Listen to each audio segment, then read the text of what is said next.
Hello everyone, I'm Rainey, Rainey Outdoors. I did a little video on rabbit traps, the type I use, the type I build, and why. And I've got some questions, I'm trying to answer them in this video. Uh, the first thing I want to say in this video is check with your local DNR and make sure trapping rabbits is legal in your area. That's the first thing I need to say. You guys need to be sure of that or you can wind up in trouble. One of the questions was how long to age these traps. This trap's about a year old, but it's been in a barn, in a shed, no rain, no wind on it, no sun. I normally build my traps after Christmas, February, March. About the time rabbit season ends, I'm got building 4 or 5 traps for the next year. What I'll do when I build a trap, this trap, bright shiny wood, I wouldn't take it to the woods. I don't think you'll do well with it. You're going to catch a possum, but you're not. I don't normally have good luck with rabbits in a trap this bright. What I'll do is I'll take this trap, I'll open the door, I'll prop it up on a log, or I'll stand it straight up now.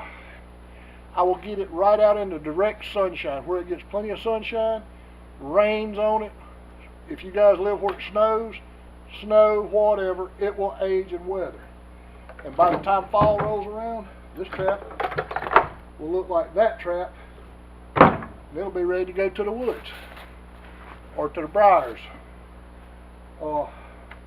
That's how I age a trap. It's just the way I've always done it, and it works. I've heard of other people putting them in a creek and letting them sit for a while, and that probably works good too, but it's going to swell up the wood some. When it dries out, it should be okay. Now the next question, a fella asked me, how can you tell if there's a skunk in that trap? If you come to that trap that's tripped,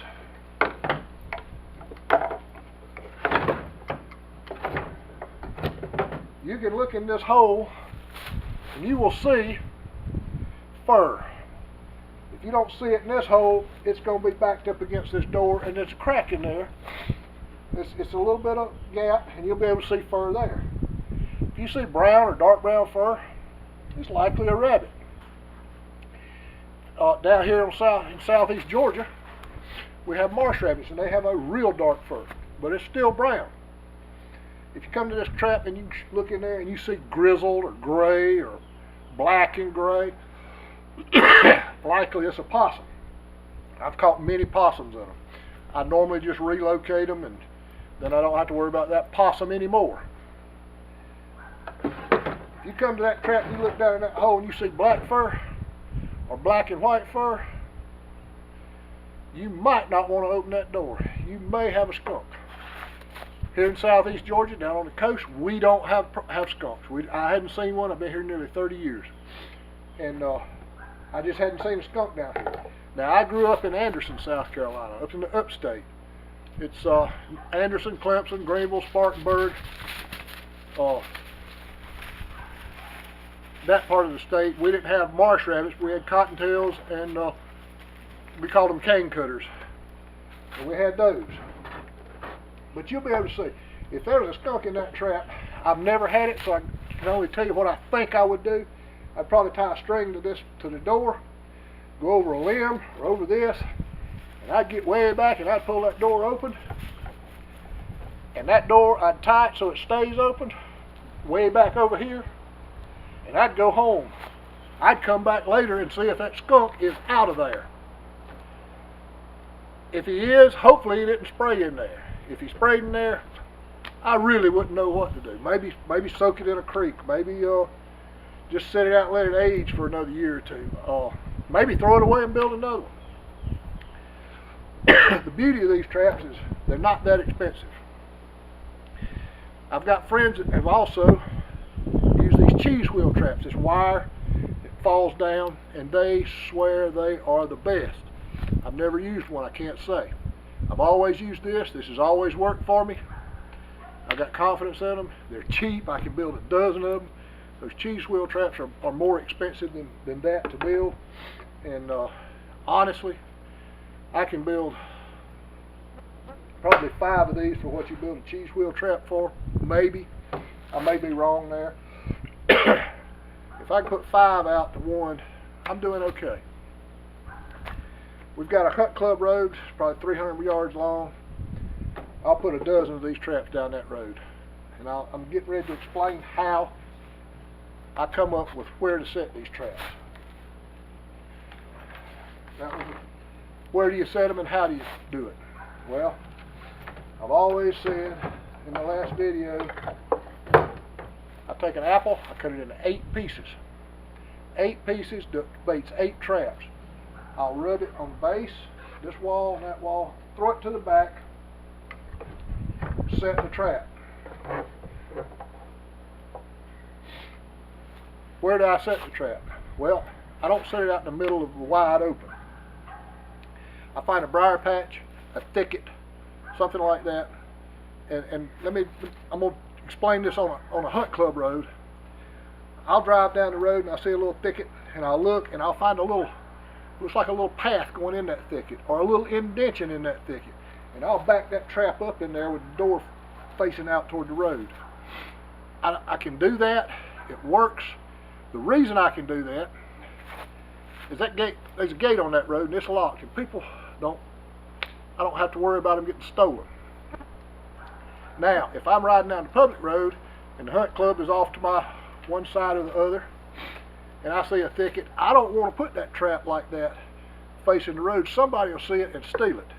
So what I do is I get out and I go around back of that thicket and look for an indention and back it up in that thicket, set it there. I may have to get out the next day and walk around to see. But if I can set it where all you can see is just a little bit of this white PVC, you can see it from a distance. That familiar shape, you know it's set. That is tripped. And you can see it from a distance without walking up to it. I personally don't use rubber gloves when I set these traps. I know people that are into trapping coyotes and this, that, and other, they use rubber gloves to set them. I have not used them.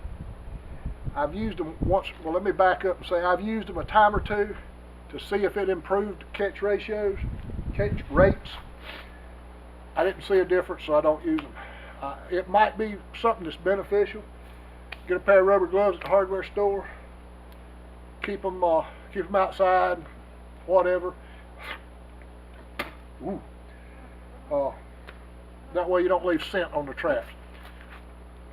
That spit just now was, we got sand gnats that are everywhere. It's middle of February, it's in the 70s, the wind's blowing, and gnats are terrible right now. I'm coated down in bug spray. So, just to give you what that was about. That's how I set those traps. Another thing I want to bring up is setting the traps in the yard, in your own front yard. Most neighborhoods and subdivisions and this, that, and the other, they have rabbits. They have rabbits in the yards, and you can catch those rabbits. But I've seen people, it's a close friend, as a matter of fact, is one of them, they'll take a trap and just set it right out in the middle of the yard, right out in the wide open. And I've never done well with that.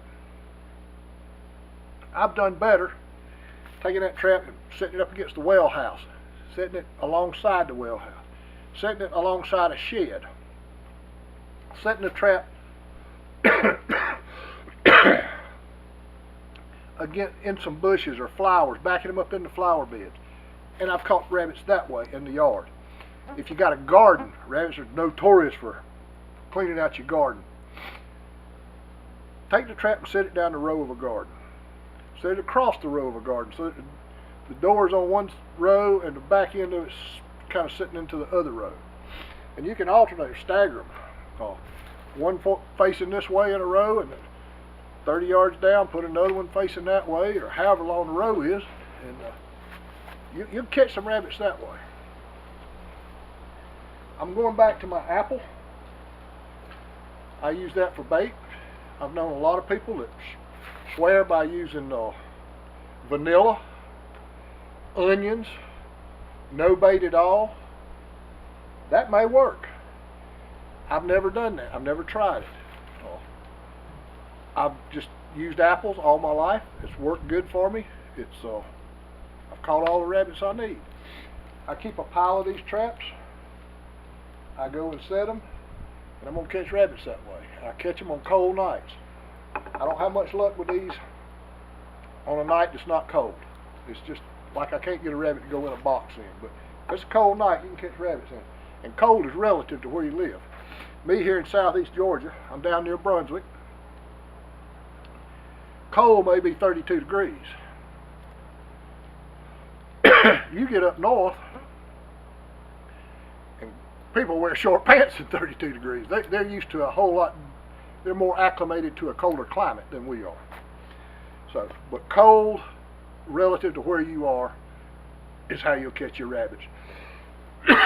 Guys, if there's any other questions you need that I can help you with, feel free to ask. You can catch me on Facebook under Rainey. You can catch me right here. Please give us a thumbs up if you don't mind. Any questions you have, you can contact me. Let me know. I'll even give you my phone number, and we'll converse that way. Anything I can help you with, let me know. God bless you, and I wish you the best of luck in trapping rabbits for your pen, and trapping rabbits all the way around. When I was a kid, my dad used to trap rabbits from boxes like this. He used a door that slides up and down, but those rabbits went in the pot. We ate those. That was when I was real young. Now I trap them to train beagles with, and I enjoy that. I enjoy listening to a pack of dogs run. So God bless you, and I hope that I've answered some of the questions that I get. If you got any more questions, I will be more than willing to answer those.